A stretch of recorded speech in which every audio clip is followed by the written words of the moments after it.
أعوذ بالله من الشيطان الرجيم يا أيها الذين آمنوا كتب عليكم الصيام كما كتب على الذين من قبلكم لعلكم تتقون.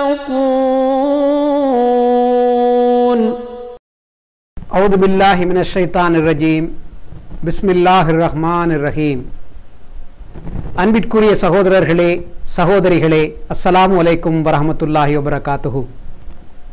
இந்த புனித ரமலான் மாதத்தில் அஹ்மதியா முஸ்லிம் ஜமாத் வழங்கும் ஆன்மீக வசந்தகாலம் என்கின்ற இந்த நிகழ்ச்சியின் மூலம் உங்களை சந்திப்பதில் மகிழ்ச்சி அடைகின்றோம். இந்த நிகழ்ச்சியை ஒரு கேள்வி பதில் நிகழ்ச்சியாக நாம் நடத்தி கொண்டிருக்கின்றோம். பல சகோதரர்களும் சகோதரிகளும் பல கேள்விகளை நம்புன் எழுப்பி வருகிறார்கள். அவற்றிற்கு திருக்குர்ஆன் அடிப்படையிலும் ஹதீதுகளின் அடிப்படையிலும் நாம் பதிலளித்து வருகின்றோம். இப்போது நாம் நிகழ்ச்சிக்கு செல்வோம். முதல் கேள்வி ஹஜ்ரத் நூஹ் அலைஹிஸ்ஸலாம் அவர்கள் தொடர்பாக கேட்கப்பட்டிருக்கிறது.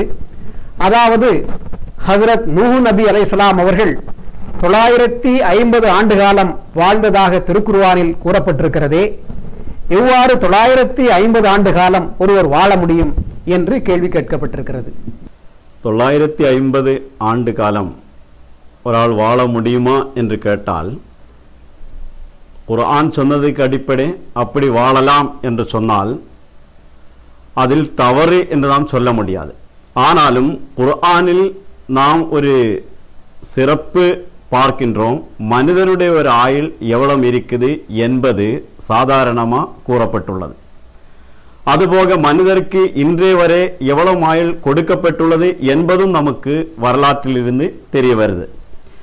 இதுக்கு அடிப்படை பார்க்கும்போது கண்டிப்பா நாம் நூஹ் அலைஹிஸ்ஸலாம் அவர்களுக்கு 950 ஆண்டுகள் ஆயுள் இருந்தது என்று சொல்ல வேண்டிய எந்த தேவையும் கிடையாது. அப்படி சொல்லி ஒரு மனிதன் அப்படி வாழ முடியுமா என்ற கேள்வி எழுப்பக்கூடிய சூழ்நிலையும் அங்கே இல்லை. நூஹ் அலைஹிஸ்ஸலாம் அவர்களுடைய சமுதாயத்தினுடைய ஆயுள் அல்லது அவர்கள் நல்ல நிலைமையில் இருந்த காலம் என்பதும் அந்த 950 ஆண்டுகளுக்கு அர்த்தம் கொடுக்கலாம். அந்த கருத்திலும் நாம் எடுக்கலாம். காரணம் வசலாமுன் அலா நூஹ், நூஹ் மீது அல்லாஹ்வினுடைய அமைதி உண்டாவுகையாக என்று சூரா அன்கபூத்தில் கூறி வரும்போது, அது 37வது அதிகாரத்தில் நூஹ் அலைஹிஸ்ஸலாம் சம்பந்தமாக கூறும்போது, அதற்கு பிறகு 1000 வருடங்களுக்கு பிறகு வரக்கூடிய ஹஜ்ரத் இப்ராஹிம் அலைஹிஸ்ஸலாம் அவர்களே நூஹ் அலைஹிஸ்ஸலாம் அவர்களுடைய சமுதாயத்தினரே சார்ந்த ஆளே என்று குறிப்பிடப்பட்டுள்ளது. அப்ப இப்ராஹிம் அலைஹிஸ்ஸலாமும் நூஹ் அலைஹிஸ்ஸலாமுடைய அவரை பின்பற்றியவர்களாக இருந்தார்கள் என்று குர்ஆன் கூறும்போது, நூஹ் அலைஹிஸ்ஸலாமுடைய சொந்தம் ஆயுள் என்பது அல்லாமல் நூஹ் அலைஹிஸ்ஸலாமுடைய சமுதாயத்தினுடைய ஆயுள் என்ற கருத்து எடுத்தினால் அதில் மனிதருடைய ஆயுளுக்கு அப்பாற்பட்ட ஆயுள் என்பதும் கொடுக்காமல் அவருடைய சமுதாயத்தினுடைய ஆயுள் என்று குர்ஆன் கூறிய கருத்து எடுக்குவதில் எந்த கஷ்டமும் இருக்காது. அது தவறாய் வராது. அடுத்த கேள்வி ஹஜ்ரத் ஈசா நபி அலைஹிஸ்ஸலாம் அவர்கள் தொடர்பாக கேள்வி கேட்கப்பட்டிருக்கிறது. ஹஜ்ரத் ஈசா நபி அலைஹிஸ்ஸலாம் அவர்கள் பறவைகளை படைத்ததாக திருக்குர்ஆனில் கூறப்பட்டுள்ளதாக மக்கள் நம்புகிறார்கள். அவர்கள் பறவைகளை படைத்தார்களா என்று கேள்வி கேட்கப்பட்டிருக்கிறது. ஈசா நபி மட்டுமல்ல, யாருமே எந்த பறவையும் படைக்கவில்லை அல்லாஹ்வை தவிர. அல்லாஹு ஹாலிக்கு குல்லி ஷைஇன், எல்லாத்தையும் படைத்தவன் அல்லாஹ் தான் என்று குர்ஆனில் வருகின்றது. பறவை அதிலிருந்து தவிர்த்து பாக்கியுள்ளவரை படைத்தது அல்லாத ஒரு பறவை மட்டும் அப்படி இருக்குது என்பதும் கிடையாது. அதுபோல குர்ஆனில் ஒரு இடத்தில் கடவுளாக வணங்கக்கூடிய மக்கள் ஏதாவது ஒன்றை படைத்ததாக நீங்கள் காண்கின்றீர்களா? அப்படி படைத்த அவருடைய படைப்பும் அல்லாஹ்வுடைய படைப்பும் ரெண்டும் வேறு வேறு நீங்கள் காமிக்க முடியுமா என்பது கூடி குர்ஆனில் கேள்வி எழுப்பப்பட்டுள்ளது. பல்வேறு ஆயத்துகளில் இது சம்பந்தமாக கூறப்பட்டுள்ளது. ஆனால் ஈசா அலைஹிஸ்ஸலாம் சம்பந்தமாக குறிப்பாக அவர் பறவைகளே அல்ல எதையும் உயிரினங்களை எதுவும் படைக்கவில்லை என்று கூறிയിട്ടുള്ള ஒரு பகுதியை நான் எடுத்து வைக்க விரும்புகின்றேன். சூரா அல் ஃபுர்கானில் வத்தஹது மின் தூனிஹி ஆலிஹத்தன் லா யஹ்லுகூன ஷைஅன் வஹும் யுஹ்லகூன். அவர்கள் அவனை தவிர மற்றவர்களே கடவுளாக வணங்குகின்றார்கள். அந்த கடவுள்கள், அவர் வணங்கக்கூடிய அந்த கடவுள்கள் லா யஹ்லுகூன ஷைஅன் எதையும் படைக்கவில்லை, வஹும் யுஹ்லகூன் அவர்களே படைக்கப்பட்டவர்கள் என்று வருகின்றது. இதற்கு முன் ஹஜ்ரத் ஈசா அலைஹிஸ்ஸலாம் கடவுளாக ஈசா அலைஹிஸ்ஸலாமே கடவுளாக வணங்கக்கூடிய மக்கள் சம்பந்தமாக கூறப்பட்டுள்ளது என்பது இதுக்கு முன்னர் உள்ள 3வது ஆயத்து படிக்கும் போது தெரியும். வலம் எத்தகுது வலதா, அல்லாஹ் ஒரு மகனே ஒரு குமாரனே அல்லாஹுக்காக ஆக்கவில்லை என்று அதுக்கு முன்னாடி உள்ள ஆயத்தில் கூறப்பட்டுள்ளது. 4வது ஆயத்தில் தான் அவ்வாறு வணங்கக்கூடியவர்கள் எதையும் படைக்கவில்லை, அவரே படைக்கப்பட்டவர்கள் என்று வருகின்றது. இதுபோக சூரத்து நஹ்லில் வல்லதீன யதுஊன மின் தூனில்லாஹி லா யஹ்லுகூன ஷைஅன் வஹும் யுஹ்லகூன், அல்லாஹ்வை தவிர அவர் எவரை வணங்குகின்றாரோ அவர்கள் எதையும் படைக்கவில்லை, அவரே படைக்கப்பட்டவர்கள் என்று கூட வருது. ஆனா கடவுள்களில் மிகவும் பெரிய கடவுள் ஹஜ்ரத் ஈசா அலைஹிஸ்ஸலாம் தான் இருக்கிறார். அவர் ஈசா அலைஹிஸ்ஸலாமை தான் அதிகமா பெரும்பாலர் மக்கள் வணங்கக்கூடிய கடவுளும். பாக்கி எந்த கடவுள் இருந்தாலும் அதனுடைய 10% கூட வணங்கக்கூடிய எந்த கடவுளும் கிடையாது. உலகத்திலே இருக்கக்கூடிய மக்களில் 2/3 மக்களும் ஈசா அலைஹிஸ்ஸலாமை தான் கடவுளாக வணங்குகின்றார்கள். அந்த ஈசா அலைஹிஸ்ஸலாம் எதையும் படைக்கவில்லை என்று குர்ஆன் கூறும்போது பறவையை படைத்தான் என்று குர்ஆனில் உள்ள ஒரு ஆயத்துக்கு நாம் அர்த்தம் கொடுத்தால் கண்டிப்பா குர்ஆனுக்கு முரண்பாடு இருக்குது என்று கூற வேண்டிய சூழ்நிலை வரும். ஆனால் குர்ஆனுக்கு நாம் எந்த ஒரு ஆயத்துக்கு அர்த்தம் கொடுக்கும் போதும் குர்ஆனில் உள்ள இன்னொரு ஆயத்துக்கு முரண்பாடாக அந்த அர்த்தம் கொடுத்தால் குர்ஆனில் முரண்பாடு கிடையாது, நம்ம அர்த்தம் தான் முரண்பாடு என்பதும் நாம் புரிய வேண்டியிருக்குது.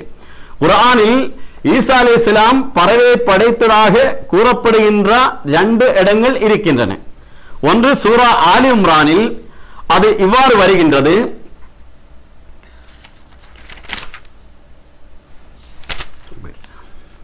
இன்னி அஹ்லுகு லக்கும் மினத் தீனி கஹைஅத்தி தைரி ஃபஅன்ஃபஹு ஃபீஹி ஃபயகூனு தைரம் பிஇذنில்லாஹ்.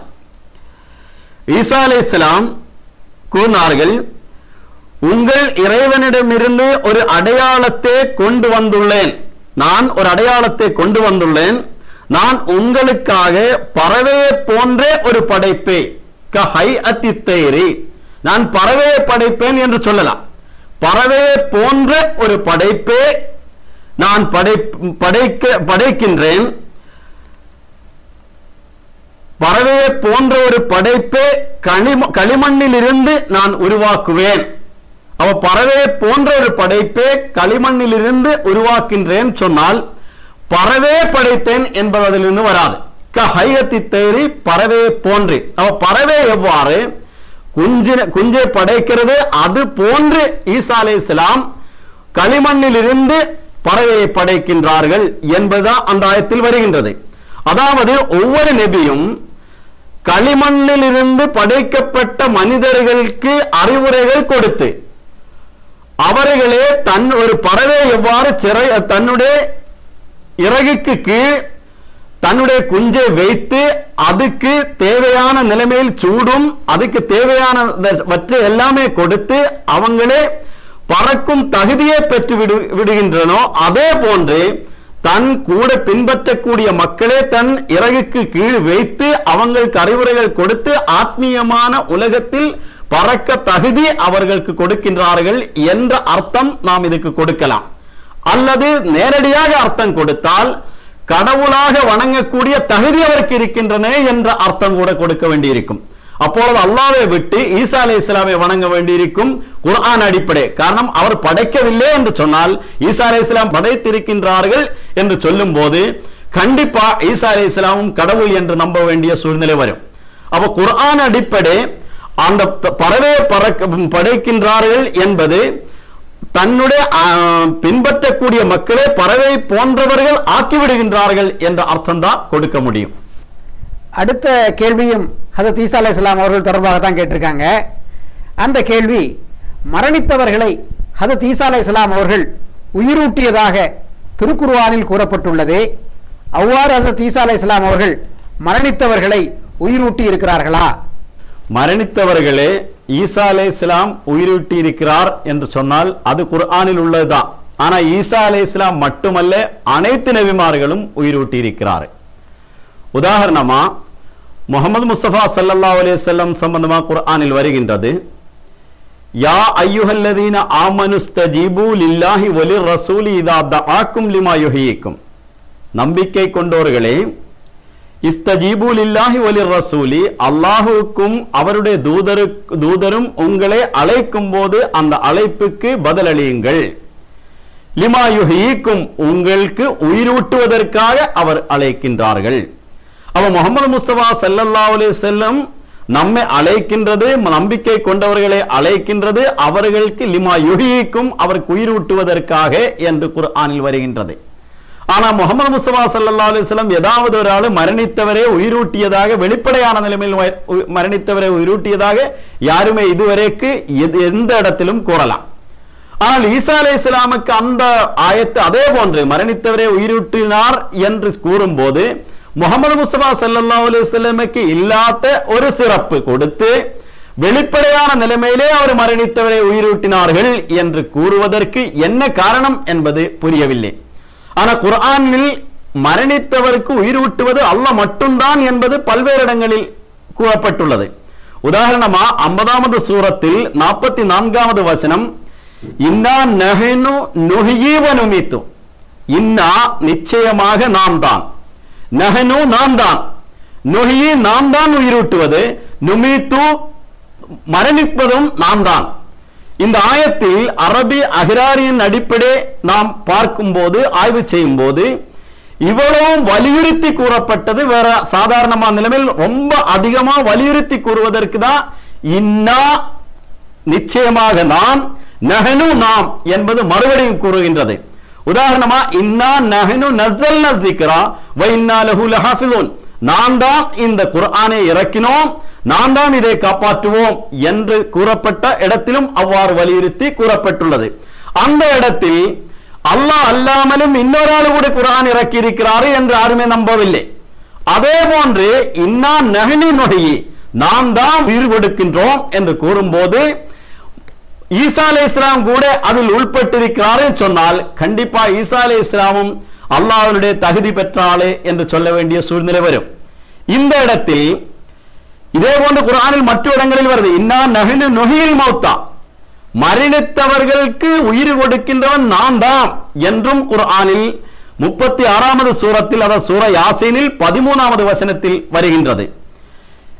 ஆனால் இவ்வாறு நாம் சொல்லும் போது சாதாரணமா ஒரு சில மக்கள் இன்னொரு கருத்து எடுத்து வைப்பார், இதினில்லா அல்லாஹ்வுடைய கட்டளைக்கிணங்க அவ்வாறு செய்தார்கள், அல்லாஹ்வுடைய கட்டளைக்கேற்ப செய்தார்கள், அதனால் அவரே உயிரூட்டுவதில்லை, அல்லாஹ்வுடைய கட்டளை கொண்டு அவ்வாறு செய்தார்கள், அதனால் சாதாரணமா ஈசா அலைஹிஸ்ஸலாம் அல்லாஹ் தான் உயிர் கொடுத்தான் என்று கூறினார்கள். அதுவும் முஹம்மது முஸ்தபா ஸல்லல்லாஹு அலைஹி வஸல்லம் சம்பந்தமா குர்ஆனில் இடம்பெற்றுள்ள ஆயத்துகள் படிப்பதற்கு முயற்சி செய்யாமல் வரக்கூடிய அறிவின்மை காரணம் வரக்கூடிய ஒரு தவறு. நான் முன்னாடியே கூறிய அந்த ஆயத்தில் இஸ்தஜீபு லில்லாஹி வலிர் ரசூலி இதா தஆக்கும், அல்லாஹ்வினுடைய தூதருடைய அழைப்புக்கு நீங்கள் பதிலளியுங்கள் என்று சொல்லும் போது அழைப்பு என்றது தஆ என்ற வார்த்தை பயன்படுத்தப்பட்டுள்ளது. குர்ஆனில் முஹம்மது முஸ்தபா ஸல்லல்லாஹு அலைஹி வஸல்லம் அல்லாஹ்வுடைய கட்டளை கிணங்க கட்டளையின்படிதான் அழைப்பு கொடுத்தார்கள் என்பதும் குர்ஆனில் இருக்குது. வதாயன் இலல்லாஹி பிஇذنஹி, நபியே உங்களே அல்லாஹ் மக்களே அல்லாஹ்வின்பால் அழைப்பதற்காக நாம் அனுப்பியுள்ளோம், பிஇذنஹி அல்லாஹ்வினுடைய கட்டளையின்படி என்ற அந்த இடத்தில் வருகின்றது. அப்ப முஹம்மது முஸ்தபா ஸல்லல்லாஹு அலைஹி வஸல்லம் மக்களை அழைத்தது, உயிர் கொடுக்குவதற்காக அழைத்தது அல்லாஹ்வின் கட்டளையின்படி என்பதை குர்ஆனில் வரும்போது, ஈசா அலைஹிஸ்ஸலாமுக்கு மட்டும் கட்டளையின்படி என்று வரும்போது அது வெளிப்படையான நிலைமையில் உயிர் கொடுத்தது என்று எப்படி நாம் கூற முடியும்? இது கிறிஸ்தவர்களுடைய கொள்கைக்கு குரங்குக்கு ஏணி வைக்கிற மாதிரி உள்ள ஒரு கொள்கை, அந்த வேடிக்கையான கொள்கை. கிறிஸ்தவர்கள் கடவுள் என்று சொல்றாரே, ஆனா நாங்க கடவுள் சொல்ல மாட்டோம், கடவுளுடைய தகுதிகள் இருக்கின்றது என்று சொல்லுவோம் இப்படிப்பட்ட விரிவுரைகள் இருக்குது. இது குர்ஆனுக்கு மாற்றமான கொள்கை என்பதுதான் நான் சொல்ல வருகின்றது.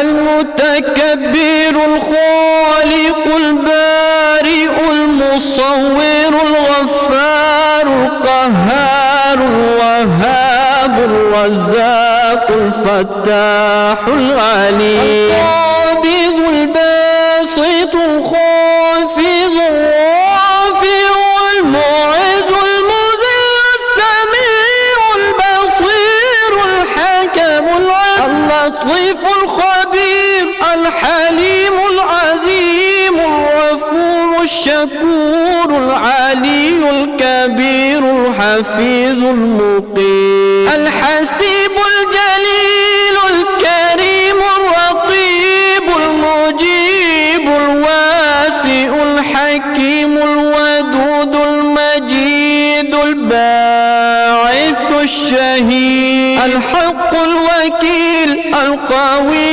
المتين الولي الحميد المحصي المبدع المعيد المحيي المميت الحي القيوم الواجد الماجد الواحد الصمد القادر المقتدر المقدم المؤخر الأول الآخر الظاهر الباطن الوالي المتعالي التواب المنتقم العفو الرؤوف مالك الملك ذو الجلال والإكرام المقسط الجامع الغني المغني المعطي المانع الضار النافع النور الهادي البديع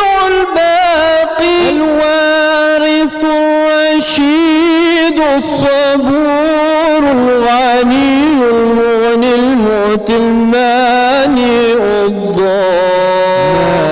مالك الملك ذو الجلال والإكرام. அடுத்த கேள்வி, போட்டோ வைக்கப்பட்டுள்ள இடத்தில் மலக்குகள் வரமாட்டார்கள் என்று ஹதீஸில் வருகிறதே, நாம் வீடுகளில் போட்டோ வைக்கலாமா என்று கேட்டிருக்காங்க. ஒரு கேள்விதான். ஆனால் போட்டோ வீட்டில் வைத்தால் மலக்குகள் வராது என்று இந்த ஹதீஸுக்கு நாம் கருத்தெடுத்தினால் அஸ்ராயில் வராம பார்த்துக்கலாம். ஒரு வீட்டில் ஒரு போட்டோ தொங்க போட்டால் அஸ்ராயில் வந்து மௌத்துக்காக அஸ்ராயில் வராது. அதுக்கப்புறம் மழை வரும்போது மழைக்கு வரக்கூடிய மலக்குகள் நமக்கு மழை வேண்டாம் நினைத்தால் அப்போ அது மலக்குகள் தான் கொண்டு வருதுன்னு இஸ்லாத்தின் கொள்கைக்கு அடிப்படை நாம் புரிகிறோம். அதனால் மழை வர வேண்டாம் நினைத்தாலும் ஒரு 4 போட்டோ ஒட்ட வைத்தா போதும். அதுபோக இன்னொரு விஷயம், ஹாஸ்பிட்டல்களில் ரொம்ப முடியாமல் சூழ்நிலையில் இப்ப மௌத்தாவும் என்ற கண்டிஷன் வரக்கூடிய மக்கள் பாக்கெட்டில் போட்டோ போட்டு விட்டா போதும். ஆனா இந்த ஹதீஸில் நாய் இருக்கிற இடத்திலும் மலக்குகள் வரமாட்டார்கள் என்பது கூட இருக்குது.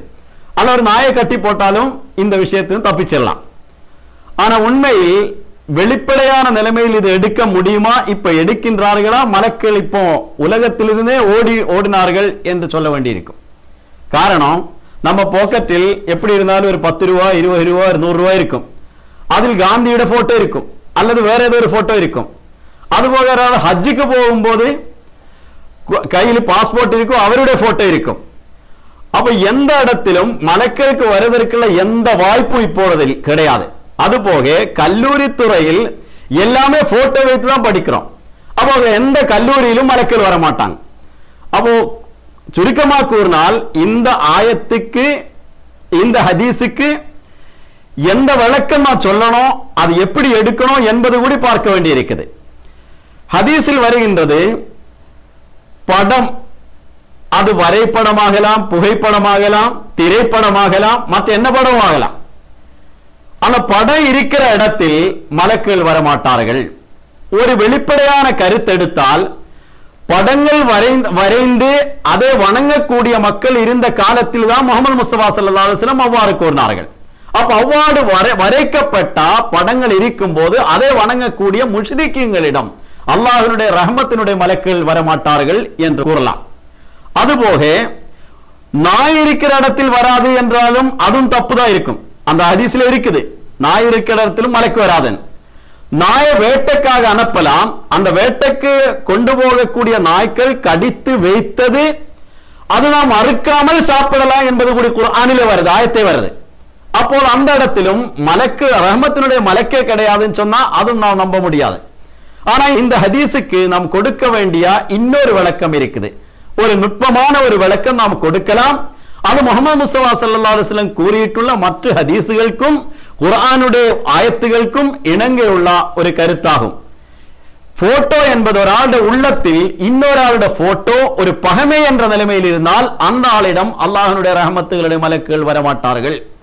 அதே போன்று நாயினுடைய பண்பு ஒரு எதை பார்த்தாலும் சின்னதா பார்க்கக்கூடிய, தன்னை பெருசா பார்க்கக்கூடிய, எதையும் பயப்படாமல் எதையும் சண்டை போடக்கூடிய அவ்வாறுள்ள நாயினுடைய பண்பு இருந்தால் அந்த இடத்திலும் ரஹ்மத்தினுடைய மலக்குகள் வரமாட்டார்கள் என்ற ஒரு நுட்பமான ஒரு கருத்து நாம் கொடுத்தால் இந்த ஹதீஸ் நாம் எடுக்கலாம்.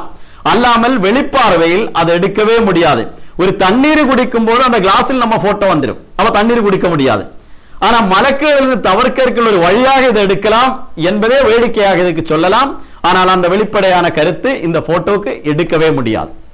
அடுத்த ஒரு கேள்வி ஷைத்தான் தொடர்பான கேள்வி.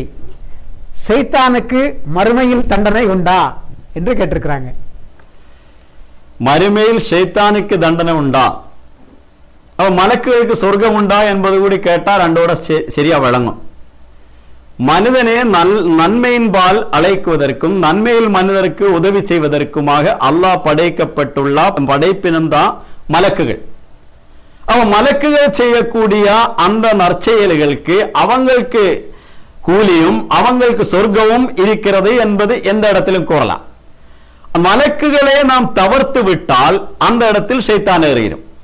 மலக்குகள் நமக்கு நன்மை சம்பந்தமா தூண்டுதல் கொடுக்கும் போது, நன்மை ஏவுவதற்காக நமக்கு தூண்டுதல் கொடுக்கும் போது அது நாம் எடுக்காம விடும்போது அந்த இடத்தில் ஷைத்தான் வரும். அப்ப அந்த ஷைத்தானுக்கு தண்டனை இருக்கா என்று கேட்டால் ஷைத்தானுக்கு தண்டனை இல்ல, மலக்குகளுக்கு சொர்க்கம் இல்ல என்பது போன்று. அதே போன்று ஷைத்தானுடைய தூண்டுதல் கிணங்க ஒரு ஆள் ஷைத்தானாகி விட்டால் அந்த ஆளுக்கு தண்டனை இருக்குது. எவ்வாறு மலக்குகளுடைய தூண்டுதல் கிணங்க ஒரு ஆள் நன்மை செய்யும் போது அந்த ஆளுக்கு சொர்க்கம் இருக்கிறதா அவ்வாறு. அல்ல, ஷைத்தானை அல்லாஹ் படைத்தது அந்த நோக்கத்துக்காக, மலக்குகளை படைத்தது இந்த நோக்கத்துக்காக. அந்த நோக்கத்துக்காக படைத்ததுக்கு வேற ஒரு தண்டனை கொடுக்கிறது அல்லாஹ்வுடைய ஹிக்மத்தில் கிடையாது.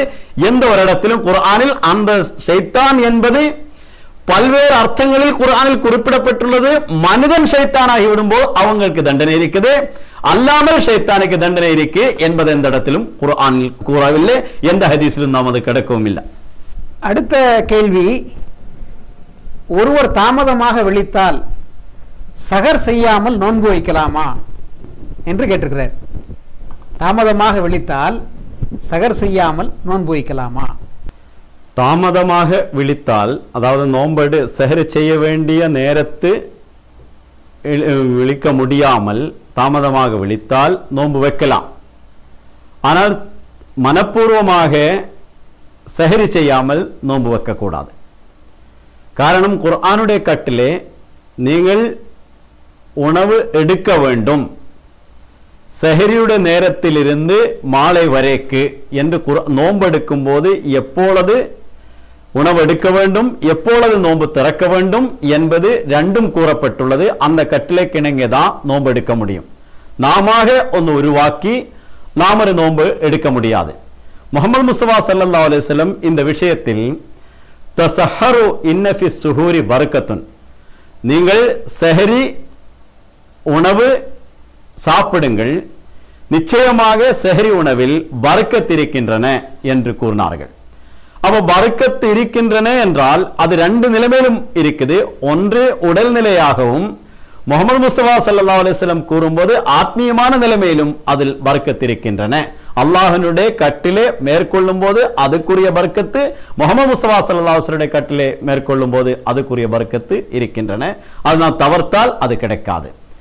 இன்னும் சொல்ல போனால் முஹம்மது முஸ்தபா ஸல்லல்லாஹு அலைஹி வஸல்லம் கூறியதாக இன்னொரு ஹதீஸில் வருது, ஃபஸ்லு சௌமுனா வ சௌமு அஹ்லில் கிதாபி அக்லத்து சிஹ்ர்.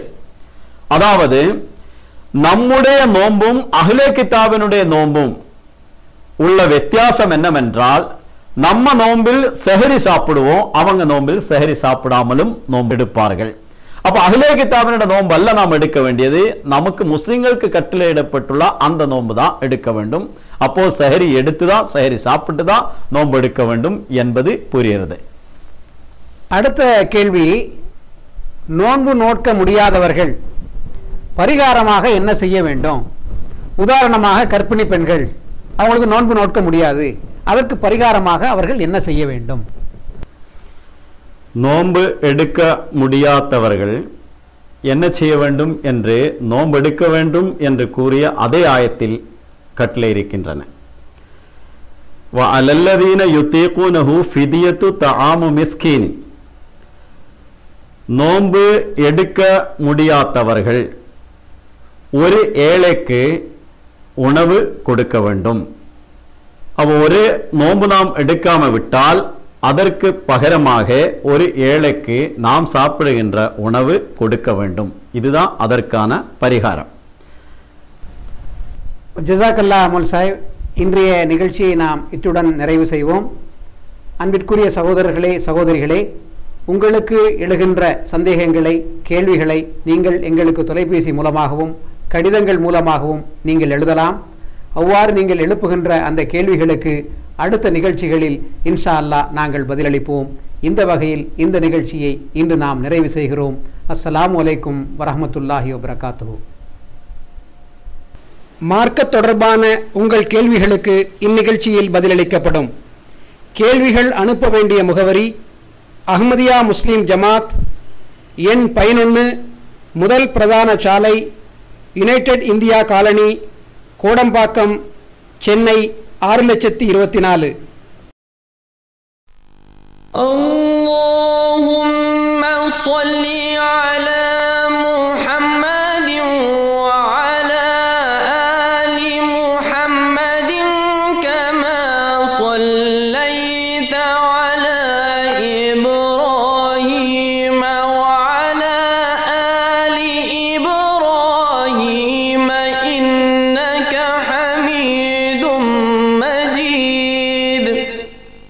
اللهم بارك على محمد وعلى آل محمد كما باركت على إبراهيم وعلى آل إبراهيم إنك حميد مجيد.